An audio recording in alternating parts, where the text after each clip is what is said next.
Welcome to Faith Cafe Productions. I'm Pamela Kofet, your host for this very special tutorial. Today I'm going to be giving you a rare glimpse of the small space that we use here in our rural Oregon home to create and to live stream video to our community online. I'm also going to be sharing with you our favorite gear and giving you some tips and tricks to help you improve your video and audio quality. The majority of you are using your smartphones with a built-in mic for live streaming, although there are some of you who are pre-recording and some of you use GoPro or you're using another device. Well, today I am going to share with you tips that you won't hear anywhere else, and I'm going to be talking gear. Well, equal to the importance of having clear video and good audio is the ability to impact your listeners and your viewers. You work so hard to prepare your message, and you're going to discover in this entire series what to do so that your community or audience remembers the important points of your message. Well, today I'm going to give you some tips that you can begin to put to use immediately. But before I get there, I want to just encourage you. Everyone starts at the same place. Your number one video or your first 10 videos compared to your 100th video will look very different, right? So someday when you create video 100, or maybe you've already reached your 100th mark, then it'll be your 200th mark. You'll look back to the early days, look at those early videos and know that you have come a long ways.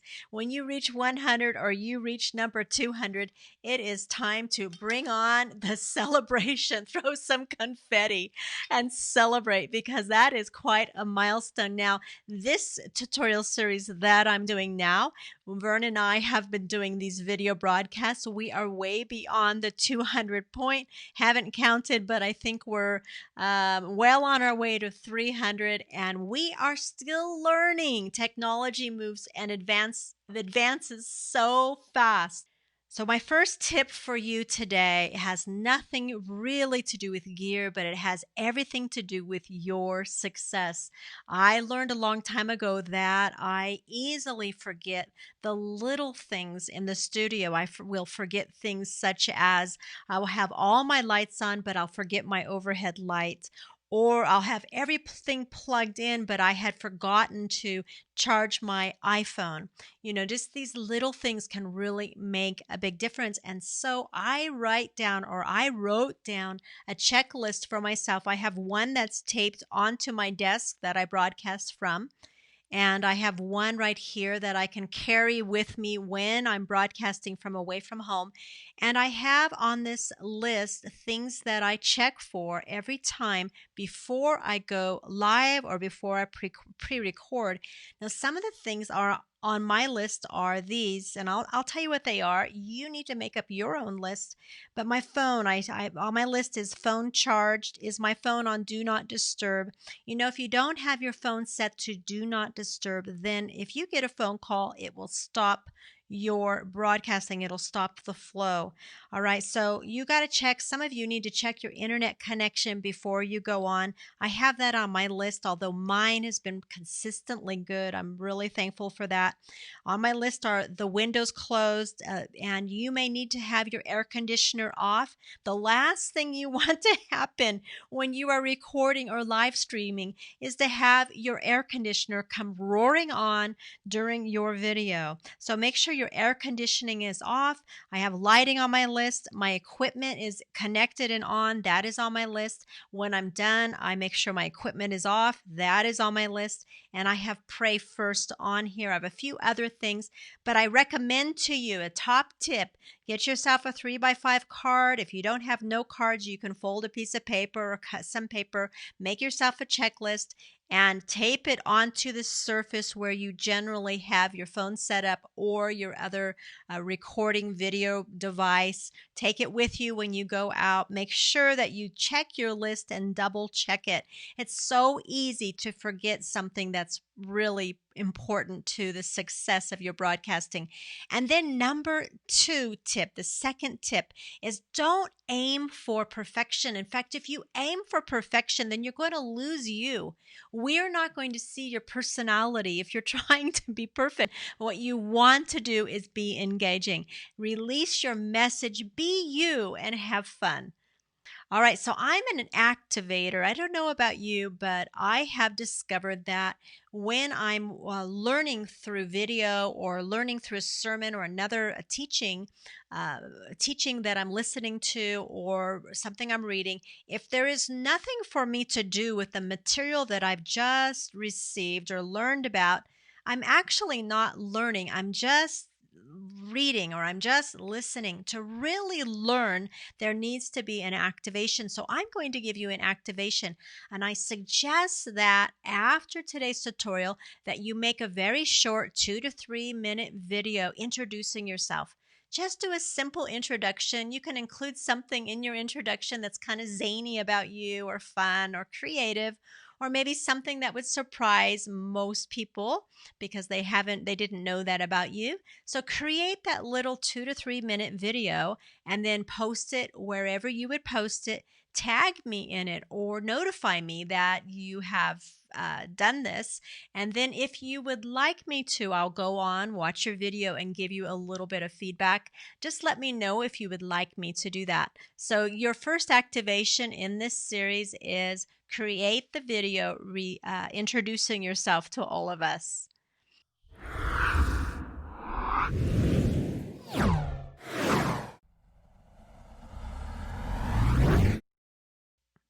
I'm sure that audio quality is as important to you as it is to me.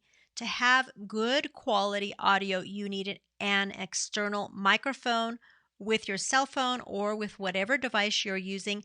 I have 3 Rode mics and 2 that I primarily use. I'm going to introduce them to you very quickly. So the first one I want to talk about is this microphone that plugs directly into smartphones. I have an Apple phone, and so I have to use an adapter in order for it to plug into my Apple. I love this little mic. It's lightweight. It has an anti-shock mount that is included with it, on-off switch. It's run by batteries, and this is for your cell phone to plug directly in. If you use an external mic directly with your cell phone, you'll need a housing unit to hold it in. I use the ZDO stand holder. It will hold a microphone, and it has 2 other ports so that I can attach lights to it also. This is called the Rode Video Mic. I'll put a link below for this mic and for this mic in the description for you. Now, this is the mic that I use in-house, and it's called the Procaster. It has anti-shock features about it, has anti-vibration features about it so that you're not going to pick up a lot of handling noise. And also it has a built-in pop filter. Now, built-in pop filters are really important. I have attached an additional pop filter to my microphone. I'll also include information for that below in the description. What microphone are you using? Why don't you let me know in the comments below?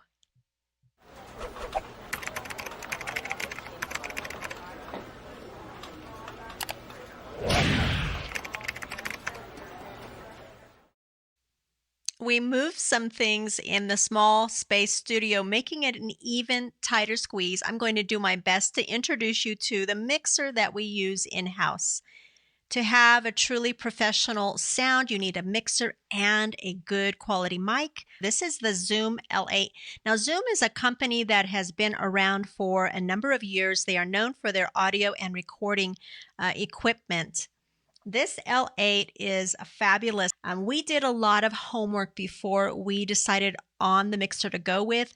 Zoom created the L8 especially for podcasters and broadcasters, and it has a lot of features that other mixers don't have. I love that there are 2 power options for this little powerhouse. It can be plugged directly into the computer, as this one is now via an USB, or if you want to take it and use it remotely, it can be powered with 4 AA batteries for 2.5 hours. When we got this Zoom, we took it out of its box, set it up, simply plugged it in to our computer, turned it on by the switch on the back. Then we adjusted the volume, and adjusting the volume is really simple. We put the master up 2/3 of the way up. We adjusted the volume for the space where the mic is plugged in. It's plugged into channel number 1. And then we adjusted the gains. And since my voice is a lighter voice than a lot of other speakers, my volume and my gains are up higher than possibly yours would be. I want to tilt this up so that you can see the green light. That's the monitor showing that I have a good strong volume. If it goes into yellow, that's the danger zone. And that means my mic is too hot. I need to back it up or adjust the volume in some way. It has the ability to pre-record and then store additional audio. Well, this means you can pre-record an introduction if you want to, and a really nice exit for the end of your show or your message. You can also add in interviews, or you could add in a song or something, some kind of an audio effect. Pretty cool. It does come with some effects also. With a push of a button, you can you can have some tempo on there or some reverb, and I can't even imagine how something like that would be used, but maybe you can. It has the coolest features, something that I'm hoping to use in the future. It has the capacity to have live call-in guests. So what this means is my smartphone, or if you pick this up, your smartphone can plug into the back of it, and you can take live calls on your show or during your message. You can also do live calls via a third-party app on the internet. So I've loved using this. You can record right on an SD card or record directly to your computer. I've been using this since January weekly. I have had no issues with it at all. The learning curve has been really small because of the ease of use. And yet I know that I can grow into it. In the days ahead, we will do some live-in calls, and it's going to be super exciting. If you appreciate content like this, give me a thumbs up. And so here I am, we're at the end of the training, and I still have a couple of things I want to share with you. I'm going to make it fun, and I'm going to make it fast.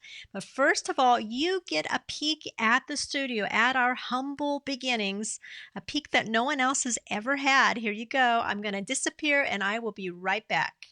My husband took that picture, and you can see our brick wall isn't a literal brick wall. It's a vinyl photo something or other that we put up on the wall because I'm not a fan of the eggshell white color that you see over on the side of me there. Our lighting, because this is such a small, tight space, we're using a couple lamps from the living room. We took the shades off. I have another light on the chair that you see behind me. If you look behind one of the lamps, there's the top of a chair. Well, in that chair is a light, so that I have what is called a 3-point light kit. I'm using this Zoom L8 that you can see. There's the microphone connected into a Mac computer. That is a 2004 late model. It actually came out of a professional video studio, and I purchased it used, loaded with software, especially for editing video content. This is the ZDO. You can see it standing up right in front of the computer. That's the ZDO phone holder that holds my phone. And when I go remote, I just plug a microphone in on one of those hot shoes there. I can also put lights on that. And again, you can go on my YouTube channel and find that video about that setup. And so I just wanted to show you that. Now I want to do something else that I thought was a little bit different. This jar here has several questions or comments that are common on slips of paper. They're folded up to put in here. I'm going to pull out a couple, and that is how we're going to wrap up our show. I want to do this right and really, really bless you. Make it a little different. Have some fun while I'm doing it. Okay, so someone is using their mic on their phone. And so it says using my mic on my phone. Yes, you can use your mic on your phone and your quality is going to be so. But in order to get a quality that's more professional and a clearer sound, you really need to get an external mic. You can find external mics online, or if you're near a music store, you can go in there and find out what they carry, anywhere from just under $100 all the way up to several hundred. And again, I'll put the Rode mics that I use, or the links to that, below in the description. Okay, let's pick out another one. Oh, my video is grainy. So it sounds like you are having either a lighting issue, or it's your device, or perhaps you're zooming. So I'm going to just talk about lighting very briefly. In that photo that I showed you, and I explained that I was using 3 lights, I also have an overhead light. You want to use what is called a 3-point light kit. Here, let me put the diagram up for you. This is a diagram, compliments of Wikipedia. And on this diagram, what you see are 3 lights set up, one on your left toward the front, one on the right toward the front, and one behind you right here. And so you want to have these lights directly on you, again, from the front to the left, the front of you to the right, and one directly behind you, shining on you or on whoever it is that you are broadcasting over video. That's called a 3-point light kit. You can buy those kits. They're very inexpensive. Vern and I have a professional 3-point light kit, super lightweight, takes us about 20 minutes to set it up. It takes less time to take it down. And we've taken it with us to shoot remotely. We obviously can't use that kit in this small space, but in our future studio, which we have begun to work on, we're going to be able to set up the light kit, and our lighting problems hopefully will be part of our history and not our present or our future. Also, if you have fuzzy video and you're using your cell phone, you want to make sure that you not only have really good lighting, because that'll take care of most of the graininess that you have in video, or the fuzziness, or shadows that you maybe are showing on you while you're video broadcasting. If you can get your lighting set up, you're just going to move your lights around until it's adjusted just right. The other thing that you can do is make sure that your phone is not zooming. Don't zoom video with your phone. Now think about it. The camera in your phone is really tiny. That lens is very small. It doesn't let in very much light. Your phone is, first of all, a phone. Second of all, it is a camera. And so it's not created really to shoot video. Although it shoots video, that's not its primary purpose. That's what I mean by that statement. If you're zooming, what you're doing is you're decreasing the quality of your video. Also, if you're zooming while you're shooting video, then your viewers are having an uncomfortable experience. So zooming with your camera, totally out. Don't do it. Make sure that the equipment that you have is the best possible equipment that you can get within your price range, which leads me to another little bit of advice. I encourage you to pick up equipment as you grow. So once you master one piece of equipment and it fits your budget, don't go out on a shoestring for it. Don't go out and take out a loan, in other words, or spend your grocery money to do this. Be sure to stay within your boundaries. But what I suggest that you do is, as you pick up a new piece of gear or equipment, learn how to use that piece of gear or equipment really well before you obtain another one, and use it for a while. You got to make sure this shoe really fits you. You've got to make sure this is what you're really called to do for the long term. Otherwise, you could invest a lot of money, like thousands of dollars, into equipment that ends up sitting around on your shelves. So use some wisdom, go slow with it, and have fun. There's an 8th tip that I want to share, or an 8th comment. It's number 8 on my list. You can tell it's the end of the day. Really tired. I'm not redoing this one. Is engage hearts and inspire connection with your viewers or with your listeners if you're doing podcasting, because if you're not engaging them, you're losing them. If I'm not engaged and I'm listening to you on a podcast and I'm bored or my heart isn't connecting with you, I'm going to move on because I have a lot of options, okay? And that's how it is with everyone. That's how it is with you. It's how it is with everyone in my community. And my community is a growing community. I'm so thankful. I engage hearts and I connect with my viewers and with my podcast listeners. I have 10 tips that I would like to give you. Go to my YouTube channel. Again, please subscribe. You can look through the content that I've already created and look for the one that is called Video Training for Pastors and Leaders, 10 Essential Tips for Engagement. If you learn how to engage your community, you will have people that are loyal fans or loyal friends. They will come back for more. If you have something of substance to give to them, they will keep coming back to receive more from you. So connect with them. Learn how to connect with them. Go find that video on my YouTube channel and learn some new tips, new ways to connect and engage.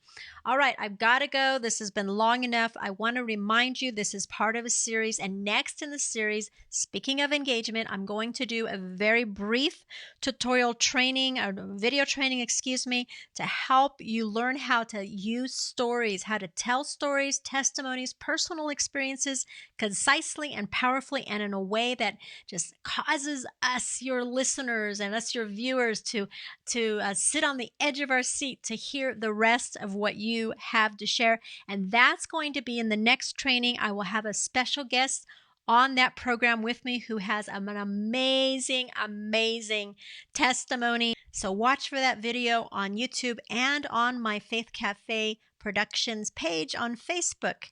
Remember, you are dearly loved. Thank you for watching, and God bless. Bye-bye.